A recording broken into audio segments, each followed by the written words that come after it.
बिस्मिल्लाहिर्रहमानिर्रहीम, अस्सलाम वालेकुम। मैं असदुल्ला ख़ान हूँ। जहांगीर तरीन साहब ने एक पार्टी बनाई, उस पार्टी के मुस्तकबिल का तयन होने का वक्त अब करीब आन पहुँचा है। वो पार्टी क्या करेगी, वो पार्टी अपनी क्या कौन से रुख मुतय्यन करेगी, ये फ़ैसला भी शायद अब बहुत करीब है। देखिए, इस वक्त सबसे बड़ा सवाल यह है कि इस्तेहकाम पाकिस्तान पार्टी ने करना क्या है।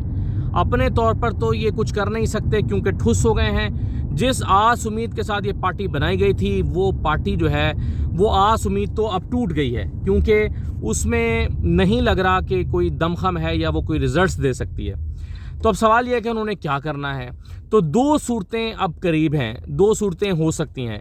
एक तो ये हो सकता है कि ये नून लीग के साथ एडजस्टमेंट कर लें, नून लीग के साथ फार्मूला बना लें, सीट एडजस्टमेंट कर लें। और दूसरी सूरत ये हो सकती है कि ये पार्टी ही नून लीग में जम हो जाए। हो सकता है आने वाले चंद दिन में आपको ये इत्तला मिले कि एक बड़ी प्रेस कॉन्फ्रेंस होने जा रही है, उस प्रेस कॉन्फ्रेंस में ऐलान किया जाए कि हमने नून लीग में जम होने का फैसला कर लिया है या नून लीग के साथ सीट एडजस्टमेंट कर ली है। ये दो फैसले मुतवक्के हैं जहांगीर तरीन साहब की पार्टी के हवाले से। ऐसा क्यों होने जा रहा है? देखिए, इस वक्त जो सूरत हाल है वो मायूसी के शदीद बादल छाए हुए हैं इस्तेहकाम पार्टी के ऊपर। 4 से 5 बंदों के अलावा बाकी सब लोग गायब हैं। और मेरी इत्तलात के मुताबिक आमिर कियानी साहब ने फ़ोन किया है जहांगीर तरीन साहब को और बताया है कि जनाब, पीटीआई से छोड़कर आने वाले, हमारी पार्टी में आने वाले बेशतर लोग, हमारी पार्टी में आने वाले बेशतर लोग मेरा फ़ोन ही नहीं उठा रहे हैं और वो गायब हैं। ना वो टेलीविज़न पर आना पसंद कर रहे हैं, ना वो किसी टॉक शो में जाना पसंद कर रहे हैं। आप देखें ना, इस वक्त जहांगीर तरीन की जो पार्टी है उसकी तर्जुमानी के लिए कितने लोग टेलीविज़न पर आ रहे हैं। 5 से 6 नाम आपको मिलेंगे। एक आपको मिलेगा फयाजुल हसन चौहान का, दूसरा नाम आपको मिलेगा फिरदौस आशिक अवान का। ये दोनों वो लोग हैं जो इमरान खान से ज़ाती तौर पर नाराज़ हैं और इनके पर्सनल ग्रजेस भी हैं। तीसरा नाम आपको मिलेगा ओन चौधरी का, उनका भी ज़ाती रंजिश का ताल्लुक़ है इमरान खान के साथ। इसके अलावा नुमान लंगड़ियाल हैं, जाहिर है वो भी जो है वो एक वो बोल रहे हैं। और 5वां नाम आप बड़ी मुश्किल से ढूंढेंगे तो मुराद रास मिल जाएगा। तो इन 5 बंदों के अलावा तो कोई इस्तेहकाम पाकिस्तान पार्टी, जिसमें 100 लोगों के साथ प्रेस कॉन्फ्रेंस उस दिन हुई है बकौल उनके, उन 100 में से 5 के अलावा कोई बंदा टेलीविज़न पर आने को तैयार नहीं है। तो एक आध नाम शायद मैं और को मिस कर रहा हूँ, कोई बंदा आने को तैयार नहीं है। कहाँ है फवाद चौधरी?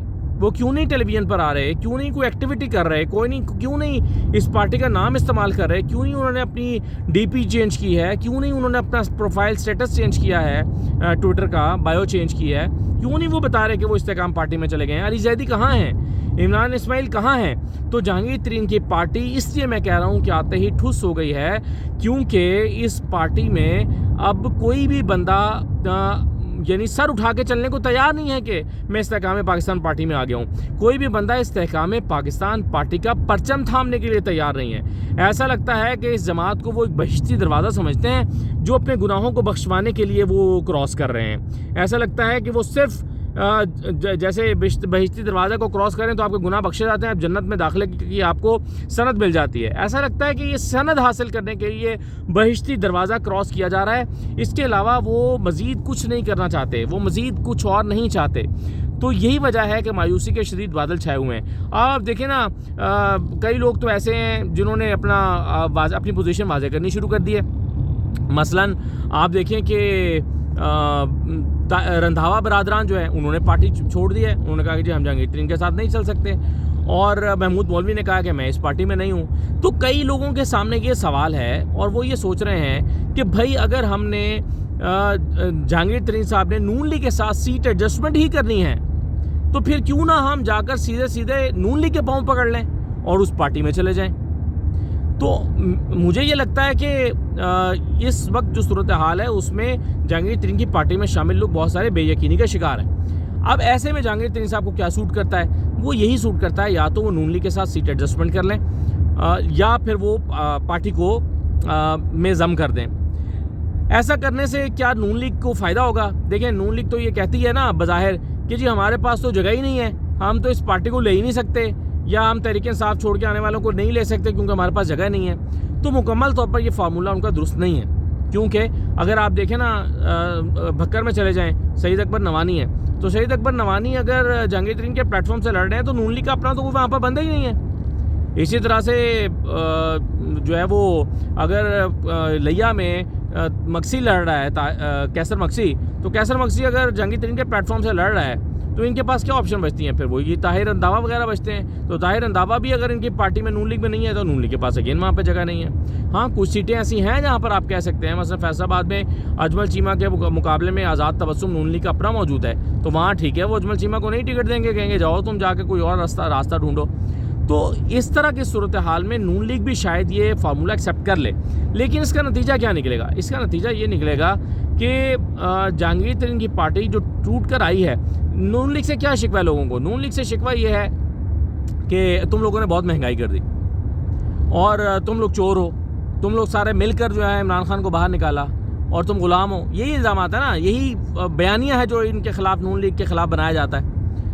अब अगर ये सारे का सारा गुनाह शेयर कर ले जहांगीर तरीन की पार्टी नून लीग का हिस्सा बन के, तो वो महंगाई में भी हिस्सेदार हो जाएंगे, वो जो है वो बाकी चीज़ों में भी हिस्सेदार हो जाएंगे, और साथ ही साथ उन पर दूसरा इल्ज़ाम ये लग जाएगा कि भाई ये तो तहरीक इंसाफ के गद्दार हैं, इन्होंने तो गद्दारी की हुई है।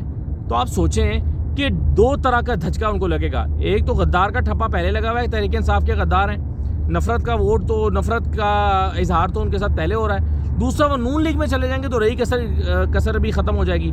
तो अगेन जो इलेक्टेबल्स हैं वो अपने लिए कोई मुनासिब टिकट की तलाश में हैं। उनको ये तो पता चल गया कि जहांगीर तरीन का टिकट कोई टिकट नहीं है, और परेशानी के बादल इस वक्त गहरे होते चले जा रहे हैं, शदीद मायूसी के बादल छाए हुए हैं। अब आप देखें ना एक और चीज़ कि इस वक्त जो सवाल हम करते हैं तहरीक इस्तेहकाम पाकिस्तान की पार्टी के रहनुमाओं से, और वो उन्हीं रहनुमा से जो दो तीन लोग टीवी पे आ रहे हैं, हम उनसे पूछते हैं कि भाई आप पीडीएम की मुखालफत क्यों नहीं कर रहे?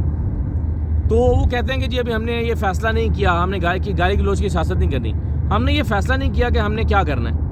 आप उनसे कहते हैं कि ओन चौधरी और नुमान लंगड़ियाल वज़ीर-ए-आज़म के मुआविन ख़ुसूसी और मुशीरान बने बैठे हैं, तो ये अपने ओहदे क्यों नहीं छोड़ रहे? तो वो कहते हैं कि जी 10-12 दिन में फ़ैसला होगा कि इन्होंने ओहदे छोड़ने हैं कि नहीं छोड़ने।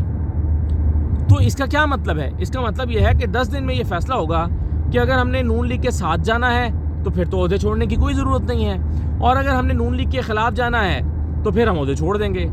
तो इसका मतलब ये है कि वो ये बता रहे हैं कि 10 से 12 दिन में ये फ़ैसला करना है कि नून लीग के साथ जाना है या नहीं जाना। लेकिन मुझे ये लगता है कि इसको नून लीग में जम करने या नून लीग के साथ 50 के करीब सीटों पर सीट एडजस्टमेंट करने की कोशिश की जाएगी, और उसमें भी नून लीग बड़ी रिलक्टेंट होगी। नून लीग कहेगी हाँ जम हो जाओ, हमारी पार्टी में आ जाओ, तो जहाँ जहाँ पर हमारे पास कैंडिडेट नहीं है वहाँ से तुम्हारा बंदा खड़ा कर देंगे। नून लीग भी फिर इनको बेरहमी के साथ इस्तेमाल करेगी। तो इस वक्त जो इस्तेहकाम पाकिस्तान पार्टी जहांगीर तरीन साहब की पार्टी है, ये एक रहम का निशान बन गई है, तरस आने वाला निशान, इनके ऊपर तरस आता है। अब आप देखें ना, जो लोग इनको बड़े लारे लगाकर और बड़े सुहाने ख्वाब दिखाकर लाए थे, वो इनको कहाँ तक इनका बोझ उठा सकते हैं? इनका कैसे बोझ उठाएंगे? अब अगर आप कहते हैं ना कि घोड़े को आप ज़बरदस्ती तालाब तक ले जा तो सकते हैं, लेकिन उसको पानी पीने पर मजबूर नहीं कर सकते। आप इमरान इस्माइल को तहरीक इंसाफ छोड़ने पर मजबूर तो कर सकते हैं, ज़बरदस्ती आप जहांगीर तरीन के तालाब तक ला भी सकते हैं, मगर पानी पीने पर मजबूर नहीं कर सकते। उसको टीवी टॉक शोज़ में आकर पार्टी को डिफेंड करने पर मजबूर नहीं कर सकते। इसी तरह से अली जैदी हैं, फवाद चौधरी हैं, बेशुमार लोग, 100 बंदे हैं जी, कहाँ हैं? टीवी पर क्यों नहीं आ रहे?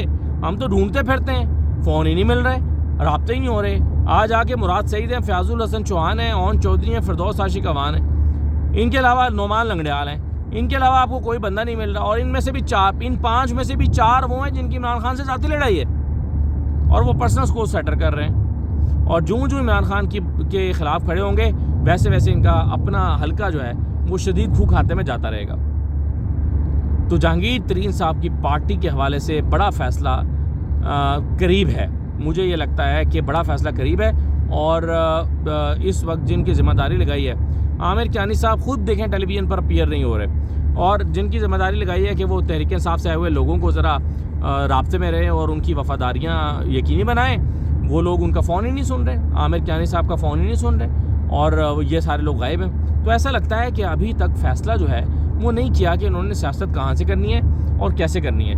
और पहले मैंने आपको कुछ दिन पहले कहा था कि इस इलेक्शन में, आइंदा इलेक्शन में सबसे बुरे पिटेंगे, वो मैंने आपसे कहा था डेमोक्रेट्स ग्रुप पिटेगा, जो मुराद रास और इन्होंने बनाया था हाशिम डोगर ने।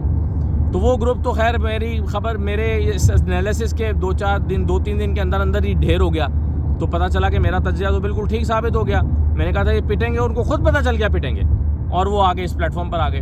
अब मेरा अगला तज्जिया ये है कि पाकिस्तान की तारीख में ये पहली मरतबा होने जा रहा है कि इलेक्टेबल्स इतनी बुरी तरह पिटेंगे, क्योंकि इलेक्टेबल्स को आज तक ये चस्का लगा हुआ है कि जो जीतने वाली पार्टी होती है उसमें जाते हैं और मज़े करते हैं, जीत जाते हैं। जीतने वाली पार्टी का टिकट लेते हैं और पहले से असेसमेंट हो जाती है कि जीतने वाली पार्टी कौन सी है, और उस पार्टी का ये टिकट ले लेते हैं और जाके उस पार्टी का हिस्सा बन जाते हैं और उनको लोग वोट भी दे देते हैं। लेकिन पहली मरतबा हालात कुछ इस किस्म के बने हैं कि इस बात का इम्कान तकरीबन ख़त्म हो गया है कि नज़रिए के अलावा बंदा कोई आकर अपना वोट ले ले। रेलू कट्टों को वोट नहीं मिलेगा इस दफ़ा। तो इसलिए ये जो इलेक्टेबल्स हैं इस दफ़ा सबसे ज़्यादा पिटने का इम्कान इनका है। ये कुछ नया सूरज निकला हुआ है, ये कोई नई चीज़ हो रही है, ये कुछ नए डायनामिक्स हैं, नए हालात हैं, नया माहौल है।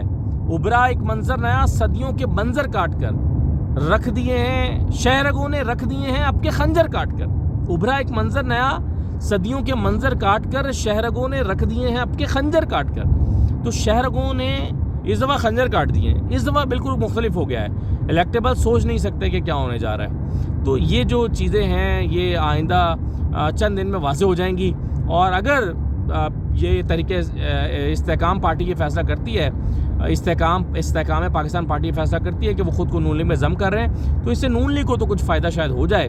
वैसे तो शायद उनको भी नहीं होगा, क्योंकि वो तो पहले डूबे पड़े हैं। तो डूबने वालों के साथ कोई जाकर कैसे नहीं डूबेगा। तो नून लीग को तो शायद फ़ायदा इस लिहाज से हो जाएगा कि उनको पेपर के ऊपर, किताब के ऊपर उनको लगेगा कि हमारी पोजीशन कई कुछ हलकों में बेहतर हो गई है, हैवी वेट्स आ गए हैं। लेकिन इस वक्त ग्राउंड पर सिचुएशन बिल्कुल मुख्तलिफ है, और नून लीग को तो फ़ायदा कोई होगा नहीं। जहांगीर तरीन की पार्टी वैसे ही क्या कहते हैं कि दुनिया में सांस लेने से पहले ही दम तोड़ जाएगी। जैसे कि कोई 7 माह बच्चा दुनिया में आता है और चंद सांसें लेकर वापस चला जाता है। तो इस तरह की सूरत हाल है। ये 7 सी पार्टी है जो कोई भी रिज़ल्ट देने की पोजीशन में इस वक्त है नहीं। तो देखें चंद दिन में सूरत हाल वाज़ेह हो जाएगी। अभी तो मायूसी ही मायूसी है चारों तरफ। इजाज़त दीजिए, अल्लाह हाफ़िज़।